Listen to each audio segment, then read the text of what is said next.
Hi, I am Kager on Two Wheels, and today's today's topic is why do motorcycles ride like idiots?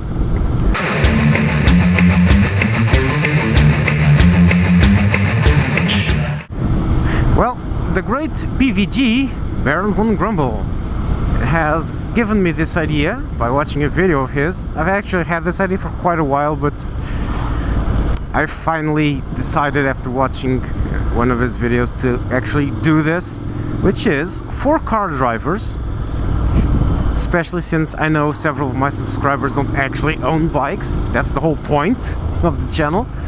For car drivers, why do bikes ride like idiots? Well, actually, there's a reason for that. The great Baron says there's a certain sense of urgency riding a bike. Well, that's true, but it's not just that. It's that, well, let's start like this. Riding slowly on a bike is awkward. Stopping on a bike is awkward. You have to take your feet off your controls. You change your position. You have to be more attentive. You have to watch your balance, because when it goes slow, everything starts falling. So it's awkward going very slowly. It's actually quite hard to go really slow, so when we're behind cars, we don't want to go at the same rate the car goes. We don't want to accelerate as slow as a car, because that's really awkward, accelerating like a car. That's why when you see bikes behind cars, they usually go, for example, let's try accelerating like a car. This takes quite a big amount of skill to actually do this. And you have to focus, and you're no longer attentive off the road, because your attention is focused on not dropping the bike. So that's why when we go.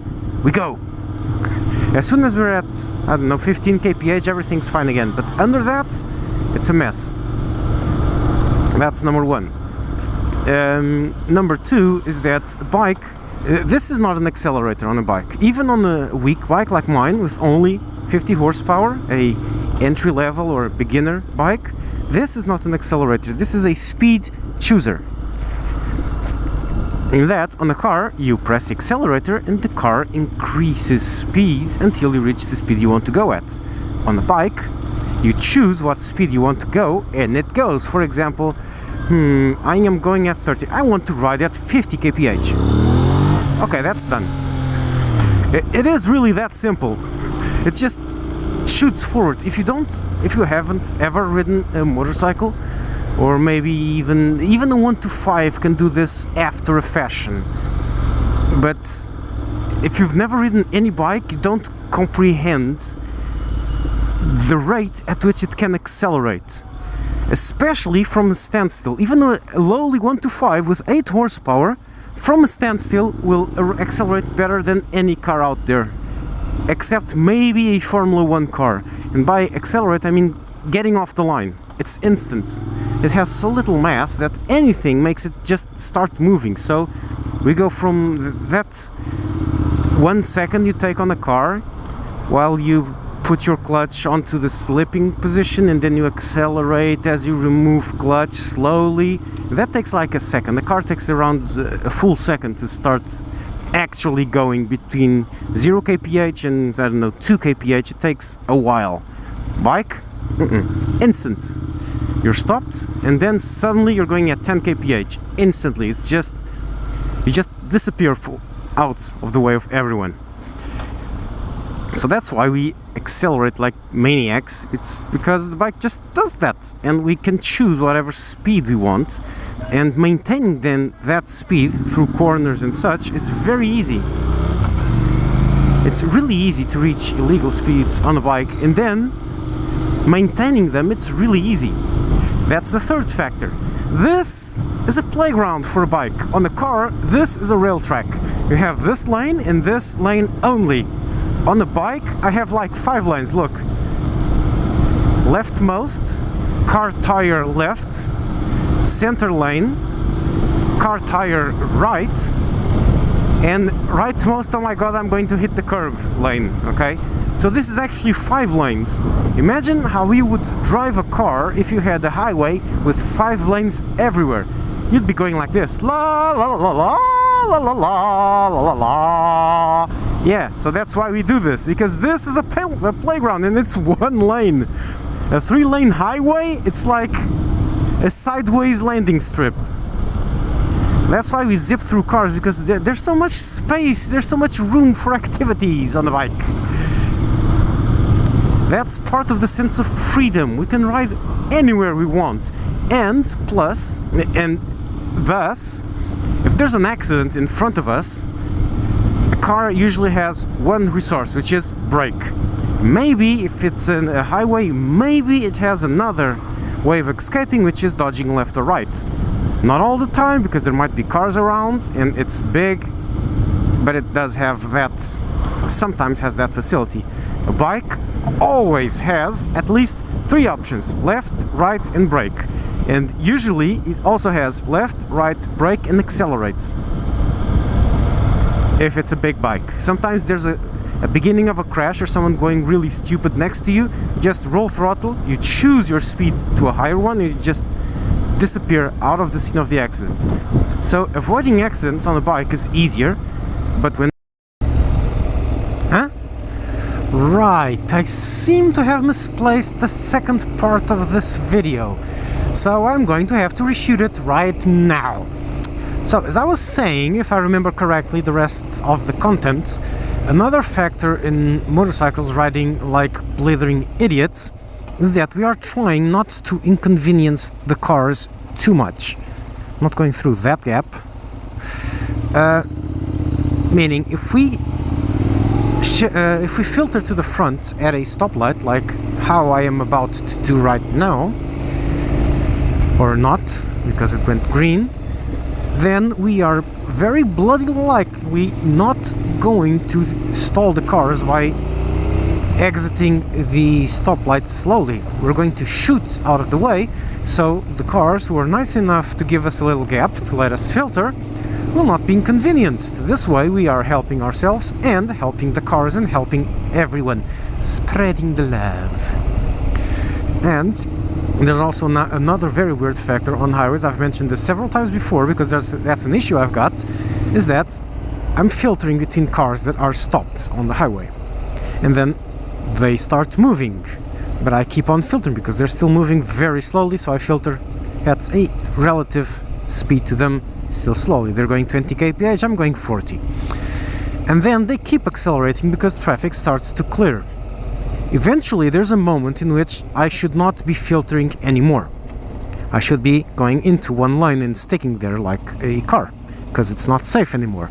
Thing is, I've just overtaken someone, and it's pretty rude to say I overtook this guy and then overtaking him and then immediately jumping in front of him and slowing down, meaning he has to slow down more to give me a proper sized gap. So that's silly, that's a bit awkward, and frankly it's a bit disrespectful. So we tend to filter and then accelerate so we can merge slowly, so the guy we just overtook doesn't have to slow down.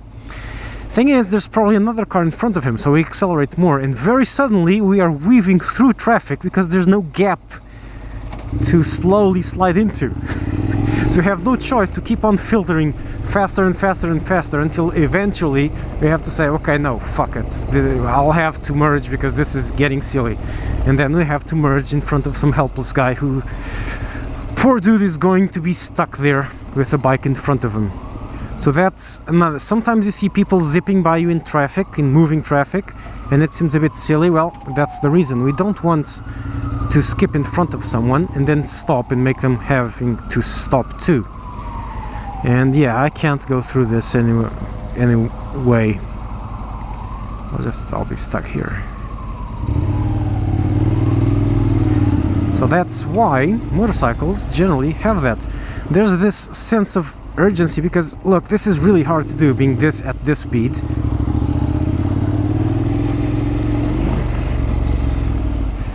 Really hard to do, so we avoid that. We tend to keep on moving, and then there's that issue of not embarrassing traffic, not making a mess of traffic just because we can skip to the front. So we tend to try and help cars following, which means we try to disappear out of the way of cars. Also because of safety, because a slight bump on the car will give a scratch to a car and minus a leg to the rider. So we tend to try to avoid that. The last factor in why we ride like morons is our own safety. We are very agile, but we are also very vulnerable. Things that on a car, hey look, Google Maps. Things that on a car are just slight annoyances like bumps and holes and stuff, on bikes can be dangerously deadly, so we avoid them. That's why when we are riding along, sometimes you see a bike on their own lane swerving slightly because we're avoiding potholes and whatnot. And so that's why we're unpredictable. For example, if we're riding on the center of a road and then a car approaches from an intersection on the right, a defensive rider will immediately slide to the left to give more space for the car that's coming in from the right, because he will likely just enter and not see us, so we tend to give it a bit more space. And then there's another car merging from the left and we shift to the right to make sure he's not going to hit us. We are afraid of cars, so we tend to give a wide berth to cars. Give them all the space they need. But when they're stopped, we do this. There's no issue. They're not going anywhere, so it's cool.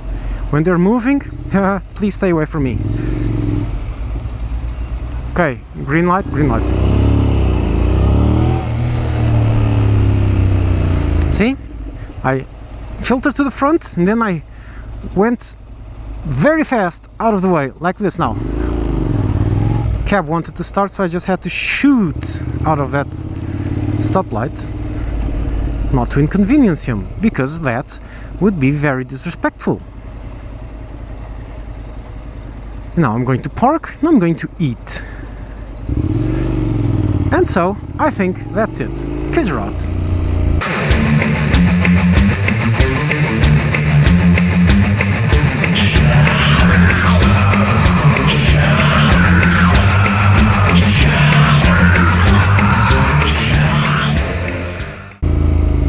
Let's just see where I'm going to park. One of the perks of a bike. I have this parking just for me. Ooh, sands. I have this parking spot just for me, and I have a few others over here. Where am I going to park? I could park over here, which is, I guess, where I am going to do it. Or here.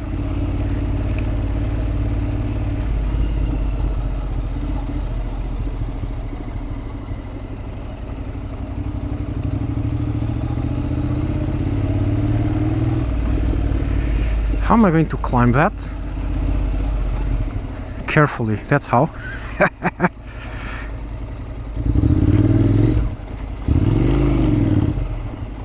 Oh, that was easier than I thought.